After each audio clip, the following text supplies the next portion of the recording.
दोस्तों हमारे एक व्यूअर हैं, उन्होंने पूछा है साध्वी की जो छोटे छोटे हम शॉर्ट्स डालते हैं उसमें कुछ समझ में नहीं आता है, तो डिटेल में एक वीडियो डालने के लिए बोला साध्वी का कि आप इसके बारे में डिटेल में बताइए। तो दोस्तों देखिए, साध्वी का एक पावर सप्लाई है और इसके कनेक्शन कैसे इसका फॉल्ट फाइंडिंग करें, क्या कैसे इसके सेक्शंस को पहचानें, इसमें क्या यूज़ किया है, कौन सी IC यूज़ की है SMPS के लिए और कौन सी IC यूज़ की है PFC के लिए। तो देखिए, सबसे पहले सप्लाई को देखते हैं। यहाँ पर से देखेंगे तो सबसे पहले आपको यहाँ पे AC कनेक्शन आता है, यहाँ पे ये फ्यूज़ आता है। जब भी शॉर्टिंग होती है तो आपको ये फ्यूज़ चेक करना है। फ्यूज़ ओपन हो जाता है, ये ओपन हो जाने के बाद में आपके फ़िल्टर पे सप्लाई नहीं आएगी। अगर फ़िल्टर पे सप्लाई नहीं आ रही है तो आपको इसमें कंपोनेंट जो चेक करने हैं उसमें से ये कॉइल चेक करना है, ये ब्रिज डायोड चेक करना है और ये फ्यूज़। इसके साथ में इसके कनेक्शंस भी आपको चेक करने हैं। कभी कभी क्या होते हैं, एक बिल्कुल क्लीन सर्किट है तो हमको आपको क्लोज में दिखाएंगे। कभी कभी क्या होता है, कोई ट्रैक कट हो जाता है, जैसे कोई डायोड चेंज करता है और यहाँ पे ट्रैक कट हो गया, तो आपको AC वोल्टेज जो दोनों पॉइंट पे आता है वो AC वोल्टेज नहीं आएगा। AC जब नहीं आएगा तो आपका DC वोल्टेज भी नहीं आएगा। तो AC वोल्टेज कहाँ आता है और DC कहाँ आता है वो आपको हम बता रहे हैं। AC वोल्टेज ये दोनों पॉइंट पे आता है। अगर यहाँ पे AC वोल्टेज नहीं आ रहा है तो आप डायरेक्ट सीरीज़ का कनेक्शन यहाँ पर दे के भी आप देख सकते हैं। ये 2 पॉइंट पे अगर आप सीरीज़ का डायरेक्ट AC कनेक्शन दे देते हैं, आपकी सप्लाई ओके हो जाती है। तो आपको बैक साइड में ही आपको चेक करना है, जैसे एक कॉइल ओपन हो सकती है, कोई ट्रैक कट हो सकता है, फ्यूज ओपन हो सकता है, तो आपको यही चेक करना है। इसमें ज़्यादा कुछ रहता नहीं है। AC सेक्शन में ज़्यादा फॉल्ट नहीं आते हैं, फॉल्ट आते हैं लेकिन लिमिटेड आते हैं। जैसे कॉइल कभी टूट जाती है, ओपन हो जाती है, वैसे बहुत कम ओपन होती है, इसका परसेंटेज कम रहता है। मैक्सिमम एक फ्यूज़ आपका ओपन होता है। कभी कभी एक फ्यूज़ और इसके अक्रॉस में एक NTC रहता है, तो NTC ओपन होता है। एक MOV कभी कभी अक्रॉस में रहता है, वो शॉर्ट हो जाता है, उसके बाद में फ्यूज़ या NTC ओपन हो जाता है। तो ये AC सेक्शन में, ये कनेक्शन में आपको प्रॉब्लम आता है।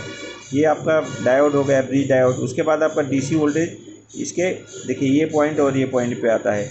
यहाँ से एक कनेक्शन होता है जो जाता है पॉजिटिव जाता है, इसका प्लस जाता है, और माइनस जो यहाँ पे ग्राउंडिंग है, देखिए रेजिस्टेंस के थ्रू, 2 रेजिस्टेंस के थ्रू इस मॉसफेट पे दिया हुआ है। जनरली आप देखेंगे मॉसफेट, बड़े साइज़ के जो मॉसफेट आते हैं ऐसे, वो PFC सेक्शन में रहते हैं। SMPS में पहले ओल्ड मॉडल में 2 अगर मॉसफेट ऐसे लगे हैं तो SMPS में भी बड़ा मॉसफेट है, समझ लीजिए आप, या चेक करके देख सकते हैं। यहाँ पे एक डायोड आपको ज़रूर मिलेगा PFC में, 2 लेग का। तो ये आपको ध्यान रखना है। ये PFC सेक्शन है। इसके बैक साइड में देखेंगे तो इसकी IC देखिए, यहाँ पे एक देखिए ये भी डायोड लगा है, ये भी PFC सेक्शन में रहता है। यहाँ जो IC लगी है 54B65, ये IC PFC की IC है। आप इस तरह से भी पता लगा सकते हैं, IC का डाटा चेक कर लीजिए नंबर डाल के, तो आपको मालूम पड़ जाएगा कि IC का फंक्शन क्या है, ये PFC है या SMPS है। ऐसे पता कर लगाने के लिए बहुत से तरीके हैं। IC का सबसे ये बढ़िया तरीका है कि इसका डाटा चेक कीजिए, तो आपको पता चल जाएगा कि IC किस लिए यूज की है। उसके हिसाब से आप उससे कनेक्शंस देख के आप पता लगा सकते हैं कि PFC सेक्शन कौन सा है। बहुत लोग कंफ्यूज रहते हैं इसमें। और इसका SMPS सेक्शन देख लीजिए, ये SMPS सेक्शन है। इसमें जो IC लगी है LR6842 एस लगी है। ये IC आप मार्केट में ढूंढने जाते हैं, मिलती नहीं है। तो इस IC के जगह पे आप 2269 OB2269 IC लगा सकते हैं। इसमें सिंगल एक मॉसफेट लगता है।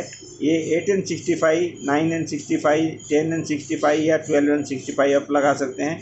SMPS का एम्पियर कम रहता है इस मॉसफेट का, यहाँ पे आप लगा सकते हैं। लेकिन जो PFC में मॉसफेट आएगा, जो बड़ा साइज़ का मॉसफेट हमने मीटर में दिखाया आपको, ये 20N60 रहता है।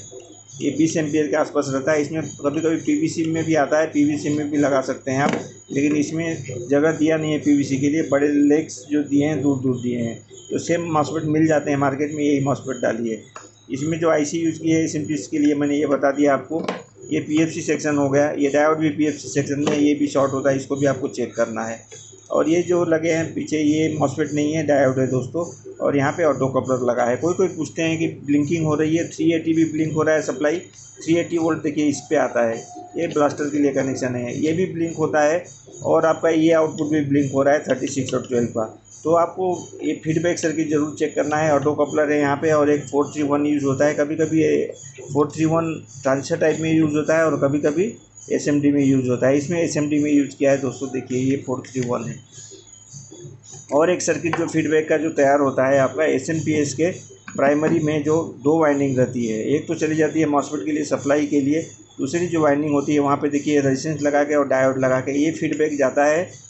सेकंड सप्लाई फीडबैक आप हम बोलते हैं। सेकंड सप्लाई आप सोच लीजिए, वो ये SMPS IC को भी जाता है और PFC IC को भी जाता है सेकंड सप्लाई। तो ये SMPS IC के पिन नंबर 7 पे जाता है दोस्तों। जो 2269 है उसके 7 नंबर पिन है, वो सेकंड सप्लाई आती है। तो वो अगर नहीं मिलती है तो भी आपका ब्लिंक होगा। तो इस सर्किट को भी आपको चेक करना होता है ब्लिंकिंग के लिए। फीडबैक और ये सर्किट, इसमें ज़्यादा करके ये प्रॉब्लम आता है आपका ब्लिंकिंग का। ये डायोड भी कभी कभी शॉर्ट होता है पीएफसी में फॉल्ट आने पे, इसको भी आपको चेक करना है। मार्केट में मिल जाते हैं डायोड ये, तो आपको यहाँ पे एसएमडी डालना है। दूसरा डायोड यहाँ पे नहीं डाल पाएंगे क्योंकि जगह नहीं है। तो जब पीएफसी में सर्किट होता है, पीएफसी सर्किट में फॉल्ट होता है दोस्तों, तो ये रेजिस्टेंस वगैरह जल जाते हैं। तो आप उस कंडीशन में एक काम कर सकते हैं, रेजिस्टेंस वगैरह डाल दीजिए, मॉसफेट को निकाल दीजिए। अगर ये सर्किट हम ओपन भी रखते हैं तो हमारा एसएमपीएस सर्किट काम करता है और सप्लाई आ जाती है। वो सप्लाई प्रॉपर नहीं रहती है, कम आती है, ब्लिंक होती है कभी कभी। तो आप उसको पहले रिपेयर कर लीजिए, एसएमपीएस ऑन कर लीजिए, उसके बाद में पीएफसी रिपेयर कीजिए। पीएफसी में शॉर्टिंग होने के कारण कभी कभी हमारा ब्रिज डायोड भी जो है वो भी शॉर्ट हो जाता है। ये ब्रिज डायोड शॉर्ट हो जाता है और फ्यूज ओपन हो जाता है।